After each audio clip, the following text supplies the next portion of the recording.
Sasuke! Somebody jaga.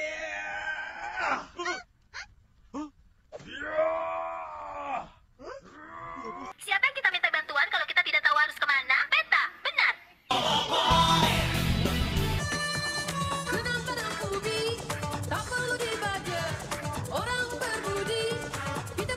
Wow.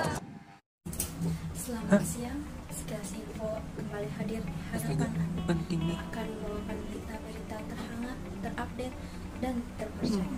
Oleh saya, Atina Aisyah Sabila. Baik pemirsa, kita beralih ke berita yang pertama. Demam berdarah menjadi salah satu penyakit penyebab kematian yang cukup besar di Indonesia. Banyak orang yang meninggal dunia akibat demam berdarah dengue. Masih banyak orang yang belum paham bahkan abai dengan gejala tertularnya demam berdarah dengue. Banyak orang juga bertanya, sebenarnya apa itu demam berdarah? Tidak hanya demam biasa karena tersengat atau tergigit nyamuk, tetapi demam berdarah dengue ini adalah akibat yang ditularkan oleh nyamuk Aedes aegypti. Akibatnya bisa pendarahan dan bahkan kematian. Menurut Organisasi Kesehatan Dunia, memperkirakan setiap tahunnya terdapat 50-100 juta kasus virus dengue di seluruh dunia. Penyakit demam berdarah dengue ini berlangsung menyerang orang dewasa maupun anak-anak berusia di bawah 15 tahun. Baik, kita hubungkan kepada reporter Lisna. Terima kasih untuk Atina di studio. Ya, saat ini saya sedang bersama dengan beberapa mahasiswa jurusan kesehatan. Ya, untuk kakak-kakak sekalian, saya minta waktunya sebentar ya. Bagaimana nih pendapat kakak-kakak sekalian mengenai penyakit DBD? Demam berdarah adalah salah satu penyakit infeksi akut. Penyakit ini merupakan salah satu penyakit tropis yang banyak sekali ditemukan di Indonesia. Menurut data yang telah dihimpun oleh Kementerian Kesehatan Republik Indonesia, demam berdarah ini telah menjadi penyakit endemik di Indonesia sejak tahun 1968. Sejak itu, penyakit ini menjadi salah satu masalah utama di Indonesia dengan penyebaran dan jumlah penderita yang cenderung meningkat setiap tahunnya. Pada tahun 2017, diketahui ada sekitar 59.000 kasus demam berdarah di Indonesia dengan lebih dari 400 kasus diantaranya berakhir dengan kematian. Karena jumlah penduduk yang juga banyak pada Provinsi Jawa Tengah dan Jawa Timur menyumbangkan kasus DBD terbanyak pada tahun 2017 yaitu lebih kurang 7.000 kasus pada masing-masing provinsi. Penyakit ini juga cenderung meningkat pada musim hujan atau banjir. Wah, baik. Terima kasih atas pendapatnya. Tapi ada satu lagi nih, Kak.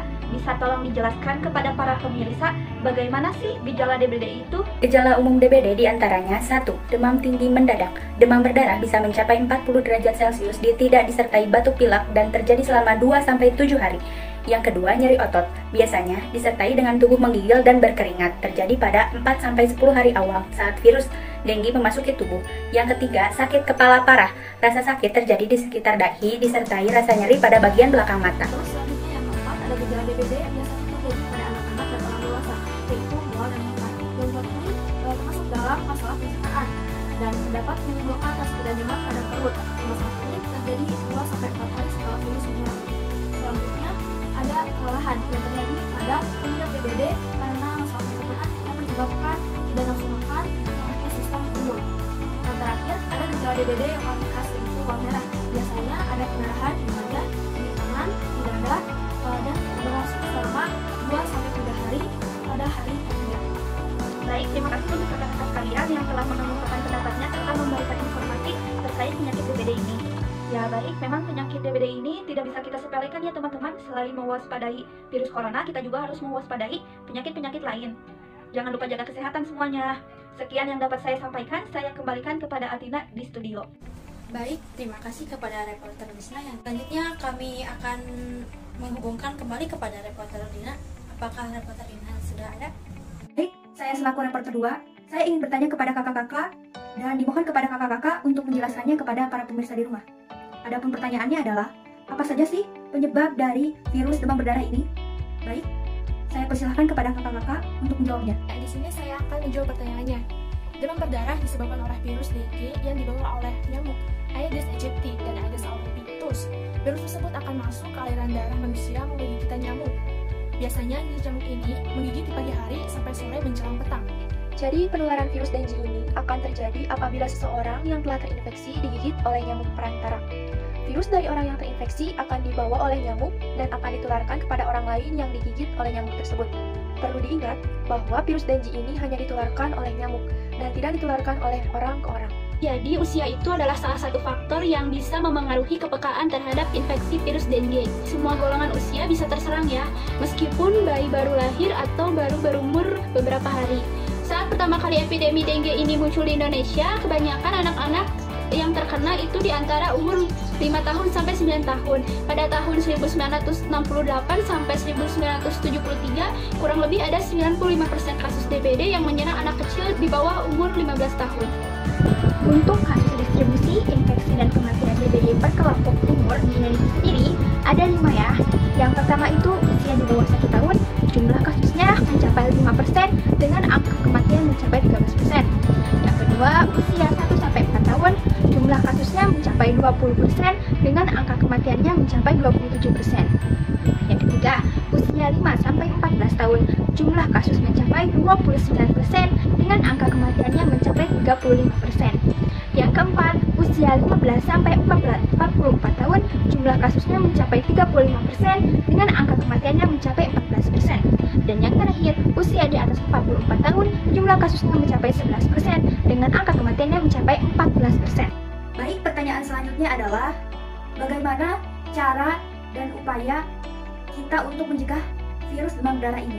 Baik, saya serahkan kepada kakak-kakak yang akan menjawabnya. Pencegahan DBD terdapat berbagai upaya yang dapat dilakukan untuk mencegah demam berdarah, yaitu anak usia 9-16 tahun seharusnya divaksinasi dengue sebanyak 3 kali dengan jarak 6 bulan, lalu memberantas sarang nyamuk yang dilakukan dalam 2 kali, pengawasan infeksi udara atau fogging dengan jarak 1 minggu, menguras tempat penampungan air seperti bak mandi minimal setiap minggu, lalu menutup rapat tempat penampungan air, melakukan daur ulang barang yang berpotensi menjadi tempat perkembangbiakan nyamuk Aedes aegypti, mengatur cahaya yang cukup di dalam rumah, memasang kawat anti nyamuk di ventilasi rumah, menaburkan bubuk larvasida atau ABT pada penampungan air yang sudah deras, lalu menggunakan lampu saat tidur. Kemudian pencegahan selanjutnya yang bisa kita lakukan adalah menghentikan kebiasaan menggantung baju, karena baju yang digantung adalah tempat persembunyian yang sangat disukai oleh nyamuk. Kemudian selanjutnya adalah memulai menanam tanaman yang tidak disukai oleh nyamuk, seperti contohnya adalah lavender. Nah, kemudian menggunakan pakaian yang longgar, karena pakaian yang ketat bisa ditembus oleh nyamuk. Juga menghindari tempat-tempat yang rawan disinggahi oleh nyamuk. Dan yang terakhir adalah menggunakan lotion anti nyamuk. Baik, terima kasih kepada kakak-kakak yang sudah menyampaikan argumennya. Pertanyaan selanjutnya adalah bagaimana upaya pemerintah dalam menghadapi virus demam berdarah ini? Baik, terima kasih. Tentunya dengan banyaknya kasus DBD di Indonesia ini, pemerintah tidak tinggal diam. Apalagi DBD ini berpotensi untuk menyebabkan kejadian luar biasa atau KLB. Untuk mencegah terjadinya KLB ini, pemerintah melakukan suatu program kesehatan, yaitu dengan penanggulangan DBD. Penanggulangan yang dimaksud antara lain pelaporan dan penemuan penderita atau bisa disebut dengan penyelidikan epidemiologi DBD yang dilakukan dengan pemeriksaan jentik nyamuk dan penanggulangan radius sekitar 100 meter. Terima kasih. Baik, terima kasih kepada kakak-kakak yang telah menyampaikan argumennya mengenai virus demam berdarah ini. Sekian yang dapat saya sampaikan, saya kembalikan kepada Atina di studio. Baik, seperti yang telah dijelaskan tadi bahwa demam berdarah adalah penyakit yang disebabkan oleh virus dengue. Adapun untuk gejala demam berdarah adalah 1. Demam tinggi, 2. Nyeri otot, 3. Sakit kepala yang sangat sakit, 4. Mual dan muntah-muntah, 5. Kelelahan, dan 6. Banyak ruam merah. Lalu ada rentang usia yang terkena demam berdarah adalah usia 1-44 tahun. Pada itu semua kalangan usia berpotensi untuk mendapat penyakit demam berdarah. Pencegahannya pun dapat dilakukan dengan 1. Pencegahan vaksinasi, yang kedua dengan pemberantasan. Kebijakan pemerintah terkait DBD juga sudah cukup karena penanganannya sangat baik. Baik, sekian dari saya, terima kasih. Demikian pemirsa sesi info hari ini. Saya Atina Indah dan kru rekan saya pamit undur diri. Selamat siang, selamat beraktivitas, dan sampai jumpa. Astaga. Ish, nggak ada. Astaga, di mana ya? Oh.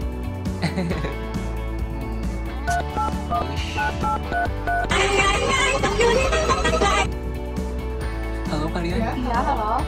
Kalian tadi lihat deh di berita kalau DBD itu benar-benar menyeramkan banget. Iya sih, itu aku lihat serem banget. Iya. Pokoknya kalian jaga kesehatan Iya ya? dong, pasti. Kamu juga jangan lupa jaga kesehatan tubuh kamu. Kamu ya? Oke, kalau gitu aku pamit ya. Oke, bye.